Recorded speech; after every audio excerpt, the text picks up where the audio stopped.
श्री रामायण जी के माध्यम से उस जगत के नियंता प्रभु श्री राम के चरित्रों का गुणानुवाद श्रवण और कथन करने का हमें शुभ अवसर मिल रहा है। तो आइए, जो भी समय हमारे पास शेष है उसमें भगवान नाम चर्चा करें। अपने मन को एकाग्र करते हुए मन की चित्त वृत्तियों को भगवान के चरणों में लगाएं।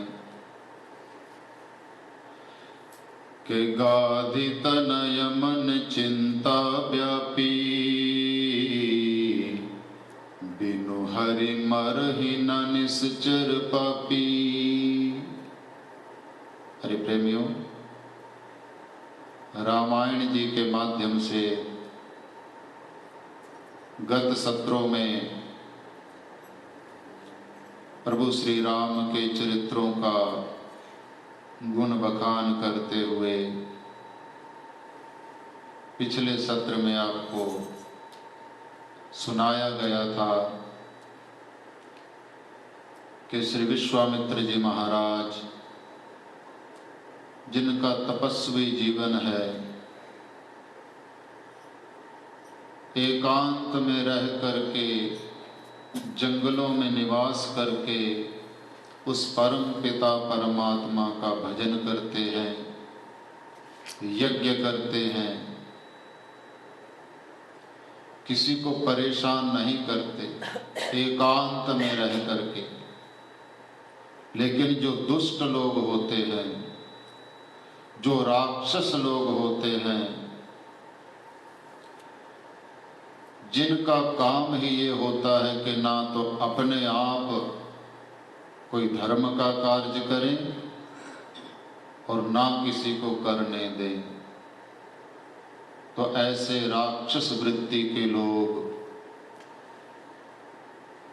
उन ऋषियों के यज्ञों को उनमें बिगड़ डालते हैं, उनको पूर्ण होने से पहले ही उनका अवरोध कर देते हैं, खंडन कर देते हैं। तो विश्वामित्र जी महाराज धर्म की रक्षा के लिए आज चिंतित हैं। हरि प्रेमियों, हम संसारी लोग किसके लिए चिंता करते हैं? अपने घर के लिए, अपने परिवार के लिए। लेकिन जो संत लोग होते हैं, संत का मतलब जो सत का हो चुका है। सत माने परमात्मा। सत और कोई वस्तु नहीं है इस संसार में। सत्य का मतलब जो हमेशा रहे, जो सृष्टि से पूर्व भी था, जो सृष्टि के रूप में भी है, और जब ये सृष्टि नहीं रहेगी, जो तब भी रहेगा, उसको सत्य बोलते हैं, उसको सत्य कहते हैं। तो सत्य वस्तु केवल परमात्मा है। जो सत का हो चुका उसे संत कहते हैं। तो संसारी लोग तो केवल अपने परिवार के ही लिए चिंतित होते हैं, लेकिन जो संत लोग हैं वो धर्म की रक्षा के लिए चिंतित होते हैं। उसमें भी उन संतों का उपकार मानो कि वो हमें धर्म के साथ जोड़ने की प्रेरणा देते हैं। हरि प्रेमियों, ये मानव देह आपको बार बार बताया गया है कि बड़ा दुर्लभ है। ऐसा नहीं कि हर बार आपको ये प्राप्त हो जाएगा मानव चोला। ये तो कभी कभी मेरे परमात्मा दया करके जब जीव 84 लाख योनियों के दुखों को उठाता है, तो करुणा करके, दया करके ये मानव शरीर देते हैं कि लो बेटा, मैं तुम्हें अब की बार मानव देह प्रदान कर रहा हूँ। इसको पा करके तुम धर्म के कार्य करना और मेरे पास आ जाना, और मेरे पास आ जाओगे तो सदा के लिए दुखों से छुटकारा दे दूंगा, आनंद तुम्हें प्रदान कर दूंगा। तो संत लोगों की ये हमारे ऊपर दया ही है, करुणा ही है, जो कि हमें धर्म के साथ जोड़ते हैं। तो वो ऐसे विश्वामित्र जी महाराज आज धर्म की जब ह्रास होता है तो संत उदास होता है, चिंतित होता है। तो आज धर्म की रक्षा के लिए श्री अयोध्या जी में आए थे श्री विश्वामित्र जी। आपको पिछले सत्र में बताया गया था कि सरजू जी में स्नान कर रहे थे। स्नान करने के बाद जब अयोध्या जी में प्रवेश किया तो राजा दशरथ जी को पता चला कि हमारी नगरी में संत आए हैं, भगवान के प्यारे आए हैं। तो ब्राह्मण मंडली को साथ लेकर के राजा स्वयं अपने आप नंगे पांव गए थे ऋषियों को लाने के लिए। ऋषियों का भव्य स्वागत सत्कार करके अपने महलों में लाया गया था। चारों ही कुमारों ने विश्वामित्र जी महाराज को प्रणाम किया था, और विश्वामित्र जी महाराज ने जब प्रभु श्री राम को प्रणाम करते हुए देखा, श्री राम का स्वरूप देखा था, तो राम देख मुनि देह विसारी। राम जी का स्वरूप देख करके मुनि ये भूल गए कि मैं कौन हूं, अपनी देह की सुध बुध भूल बैठे थे भगवान के दर्शन करके। विश्वामित्र जी महाराज, यहां तक आपको पिछले सत्र में हमने प्रसंग सुनाया था। तो आओ, दशरथ जी के कुल गुरु हैं श्री वशिष्ठ जी महाराज। वशिष्ठ जी महाराज भी श्री विश्वामित्र जी महाराज से बड़े प्रेम से मिले। जब एक ही श्रेणी के दो व्यक्ति आपस में मिलते हैं, एक ही प्रोफेशन के दो व्यक्ति आपस में मिलते हैं, तो उनका स्नेह कुछ अलग होता है। हरि प्रेमियों, आज वशिष्ठ जी महाराज ने विश्वामित्र जी का अपने जजमान की तरफ से बड़ा भव्य स्वागत सत्कार किया था। भोजन पानी की सेवा के पश्चात पूछा गया विश्वामित्र जी महाराज से कि महाराज, आप तो कभी शहरों की, नगरों की तरफ कभी आते नहीं हैं, आप तो वनों में रह करके भगवान का भजन करते हैं, तो ऐसा कोई ना कोई कारण तो होगा जिसको लेकर के आप यहाँ आए हैं। तो महाराज, आप कहिए किस कारणवश आपने हमको याद किया। जो हमारे बस में होगा वो हम जरूर कर पाएंगे। तो आज विश्वामित्र जी महाराज ने कहा था कि राजन, हम वनों में एकांत में रह करके किसी को भी परेशान ना करते हुए अपने भजन में तल्लीन रहते हैं, अपनी तपस्या करते हैं, लेकिन उन एकांत जंगलों में भी राक्षस लोग आकर के, दुष्ट लोग आकर के हमारी तपस्या में खलल डालते हैं महाराज। इसलिए धर्म की रक्षा के लिए मैं आपके पास आया हूं। तो दशरथ जी ने कहा, दशरथ जी ने जब सुना तो भौहें तन गई दशरथ जी की,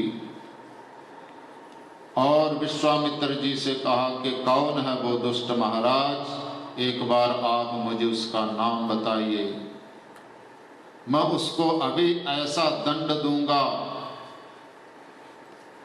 कि उसका आने वाली पीढ़ियां भी याद रखेंगी कि जो धर्मात्मा लोगों को सताते हैं उनका हश्र क्या होता है। तो विश्वामित्र जी ने कहा, राजन आप राजा हैं, आपके आने की आवश्यकता नहीं है। आप राज का पदभार संभालिए, क्योंकि राज गद्दी सुनी नहीं की जाती। राजा का कर्तव्य होता है उस गद्दी पर विराजमान रह करके पूरी प्रजा का संरक्षण करना, पालन करना। महाराज उनके लिए तो केवल आपके 2 पुत्र ही काफी हैं। आप ऐसा कीजिए कि आपके बड़े पुत्र श्री राम और लक्ष्मण जी को मुझे दे दीजिए, धर्म की रक्षा के लिए। राजन ये आपके जो पुत्र हैं ये बड़े बलशाली हैं, मैं जानता हूं इनके सामने कोई टिक नहीं सकता, इसलिए आप मुझे श्री राम और लक्ष्मण जी को दे दीजिए ताकि मैं अपना यज्ञ निर्विघ्नता पूर्वक संपन्न कर लूं महाराज। तो हरि प्रेमियों, जब श्री राम को मांगा था विश्वामित्र जी ने, तो राजा दशरथ जो है पुत्र मोह भी नहीं कहेंगे, क्योंकि भगवान से प्रेम है दशरथ जी का। जानते हैं कि जो राम हैं वह भगवान है। जाकर नाम सुनत शुभ होई, सोई प्रभु। हरि प्रेमियों, दशरथ जानते हैं कि जिसका नाम लेने मात्र से ही शुभ हो जाता है, मंगल हो जाता है, वही श्री राम मेरे घर में पुत्र के रूप में आए हैं। तो जानते हैं कि भगवान हैं, और भगवान की जिसको प्राप्ति हो जावे, भगवान जिसके पास रहे, जो सबसे बड़ी वस्तु है, उनको कौन देने को राजी होगा। राजा ने कहा, महाराज मैं चला जाता हूं, मैं अपनी सारी सेना भेज देता हूं, आप श्री राम को मत ले जाइए। तो वशिष्ठ जी महाराज ने समझाया था दशरथ जी को कि राजन, संत लोग, भक्त लोग जो भी कुछ कार्य करते हैं उसमें किसी ना किसी कारण कल्याण ही छुपा होता है। हो सकता है इस घटना के पीछे, इस लीला के पीछे भी कोई कल्याण हो। हरि प्रेमियों, वास्तव में ये कल्याण ही था, क्योंकि यज्ञ की रक्षा करना तो बहाना था, लेकिन असल में जो है उस जगत जननी सीता मैया का स्वयंवर में लेकर के जाना था प्रभु श्री राम को। तो वशिष्ठ जी महाराज ने समझाया दशरथ जी को कि राजन, आप राजकुमारों को निश्चिंत होकर के भेज दीजिए, इसमें कोई न कोई कल्याण ही छुपा हुआ है, कोई न कोई कल्याण ही निहित है इस कार्य में भी। हरि प्रेमियों, हम समझ नहीं सकते हैं उस परमात्मा के लीलाओं को कि कब किस कार्य में हमारा कल्याण छुपा है। हरि प्रेमियों, क्योंकि भगवान का जो भी कार्य होता है वह कल्याण के लिए ही होता है।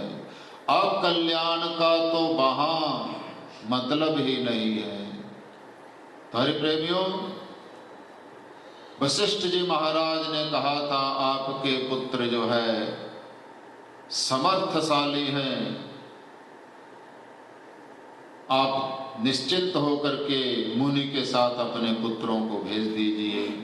तो हरि प्रेमियों, आज राजा ना चाहते हुए भी गुरु की आज्ञा थी, कुल पुरोहित की आज्ञा थी, तो आज श्री राम जी को और लक्ष्मण जी को विश्वामित्र जी को सौंपते हैं। और जो है किशोर अवस्था के कोमल अंगों वाले श्री राम और लक्ष्मण आज ऋषि राज के लिए उनके विनती पर जो है जंगलों की तरफ प्रस्थान करते हैं। और आज विश्वामित्र जी अपने मन में कह रहे हैं कि प्रभु ब्रह्मण्य देव मैं जाना, मोहिनीति पिता तजेऊ भगवाना। हरि प्रेमियों, रामायण जी की एक एक चौपाई रस से सराबोर है, भक्ति से सदाबोर है। यद्यपि सुनने में हिंदी भाष्य लगता है ये, लेकिन शास्त्रों का निचोड़ है श्री रामायण जी में भरा हुआ। प्रभु ब्रह्मण्य देव मैं जाना, मोहि नीति पिता तजेव भगवाना। आज मैं जाना कि प्रभु शरणागत की रक्षा करने वाले हैं। विश्वामित्र जी कह रहे हैं कि भगवान हमेशा भक्त की रक्षा करते हैं, ब्रह्मण्य देव हैं, शरण में आए हुए की रक्षा करते हैं। प्रभु ब्रह्मण्य देव मैं जाना, मोहि नीति पिता तजेव भगवाना। आज भक्त की रक्षा के लिए भगवान ने राज सुख और अपने पिता को भी तज दिया। पिता को छोड़ करके ऋषियों के साथ जंगल में जा रहे हैं। भक्ति के बस में है भगवान। हरि प्रेमियों, भागवत में आया एकादश स्कंध में स्वयं श्री कृष्ण उद्धव जी महाराज से कहते हैं कि उद्धव, मुझे ना तो शंकर इतने प्रिय हैं, जबकि अंतिम अथॉरिटी है भगवान शंकर। उन जैसा वैष्णव कोई नहीं है। भगवान भोलेनाथ जैसा वैष्णव कोई नहीं है। अगर कोई उदाहरण दिया जाता है तो भगवान शंकर का उदाहरण दिया जाता है वैष्णवों में। वैष्णवा नाम जथा शंभु, भागवत में आया। उनसे बड़ा वैष्णव कोई नहीं है। हरि प्रेमियों, अपने प्रभु की एक इशारे मात्र से हलाहल जहर पान कर गए, बिना सोचे समझे। कोई है ऐसा जो किसी के कहने पर जहर पी जावे, अपने प्राणों की परवाह ना करता हुआ? आज जब समुद्र मंथन से हलाहल विष निकला था, आप सब जानते हैं, तो हलाहल का पान किया था। ऐसे भगवान शंकर को भी कह रहे हैं श्री कृष्ण कि मुझे शंकर भी उतने प्रिय नहीं है, ब्रह्मा जी भी उतने प्रिय नहीं हैं, हमारी अर्धांगिनी भी उतनी प्रिय नहीं है। अरे यहाँ तक कहा कि मुझे मेरी आत्मा भी इतनी प्रिय नहीं है जितना प्रिय मुझे अपना भक्त है। हरि प्रेमियों, न आत्मयोनिर न शंकर, भागवत में आया। हरि प्रेमियों, भगवान कहते हैं कि भक्त से प्रिय मुझे और कोई वस्तु नहीं। आज राज सुख और पिता को छोड़ करके भक्त के साथ हो लिए हैं प्रभु श्री राम। आज जो हरि प्रेमियों गए वनों में और वन में जा करके विश्वामित्र जी को अभय दान दिया कि ऋषिराज आप अभय होकर के अपना भजन कीजिए, तपस्या कीजिए, अपना यज्ञ पूर्ण कीजिए, अब रक्षा मैं करूंगा। हरि प्रेमियों, हमारा सनातन कहता है, सनातन कभी किसी का बुरा नहीं चाहता है, किसी की निंदा नहीं करता है, लेकिन जब अपने धर्म पर बात आ जावे तो केवल शास्त्रों का प्रवचन नहीं करना चाहिए।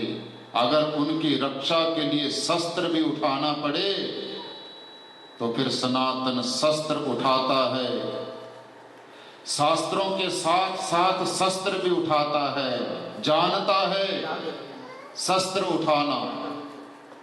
जो धर्म का ह्रास करते हैं, हम सनातन की निंदा करते हैं, सनातन का जो है अपमान करते हैं, उनको दंड देने के लिए शस्त्र उठाना भी फिर उतना ही आवश्यक है जितना कि शास्त्र का ज्ञान देना आवश्यक है।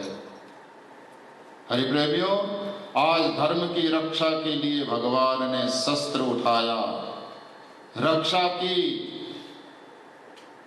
ऋषियों के यज्ञ की। ताड़का नाम की राक्षसी आई और एक ही बाण से प्रभु ने उसके प्राणांत कर डाले। और उसके बाद हरि प्रेमियों, मारीच आया था, मारीच को प्रभु ने ऐसा बाण मारा, मारीच नाम का राक्षस आया था, उसको ऐसा बाण मारा कि 100 योजन लंबे समुद्र के परली तरफ फेंक दिया। एक योजन में 4 कोस होते हैं हरि प्रेमी, एक कोस में 2 मील होते, 1 मील में 1.5 किलोमीटर होता है। हरि प्रेमियों, 100 योजन विस्तार वाले समुद्र से पार फेंक दिया, मारा नहीं।